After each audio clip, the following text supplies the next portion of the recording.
In the daytime, Ukraine's explosive first-person view drones are everywhere over Krynky. At night, the quad-rotor FPV drones disappear, and Baba Yaga emerges from her lair. Baba Yaga is a large Ukrainian hexacopter drone with an infrared camera and capacity for a 33-pound rocket warhead. The drone's name is a reference to a mythical witch, hovering over encampments at night, dropping her bombs through tree canopies.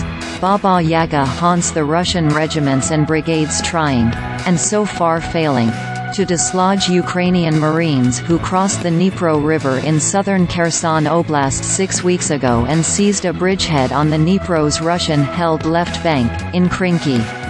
It's fair to say Ukraine's drone operators, working in conjunction with electronic warfare specialists, are the decisive force in the Krynky operation, which has surprised foreign observers and the Russians, and has extended Ukraine's summer counteroffensive.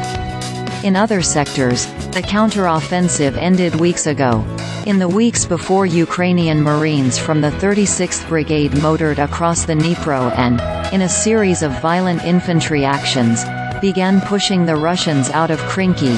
Kyiv's drone crews and EW troops worked hard to shape the battlefield. They set up radio jammers to ground Russian drones, and targeted Russia's own jammers so that Ukrainian drones could operate around the clock. They established speedy kill chains.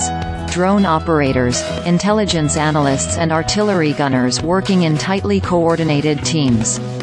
One drone raid at a time, they secured local air superiority over Krynky.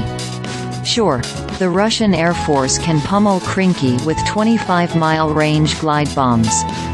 But the air directly over the settlement belongs to the Ukrainians. They do not allow you to approach or move away, one Russian observer wrote. The FPV immediately flies or the Ukrainian armed forces mortars are working. And if our mortar fires somewhere, everything from the Ukrainians flies there. Their birds constantly replace each other, in a carousel. The noise and hum fills the whole forest, the Russian added. They control the roads, see people, and the FPV immediately flies into the car. Nighttime should offer the Russians around Krynky some respite from relentless drone attacks.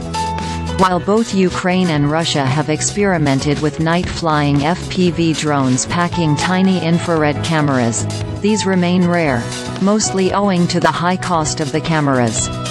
FPV drones are single-use. They strike their targets and explode.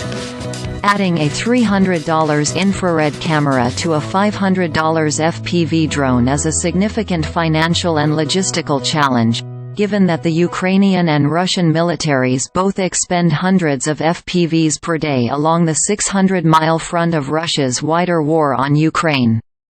But a multiple-use drone would amortize the cost of a miniature infrared camera.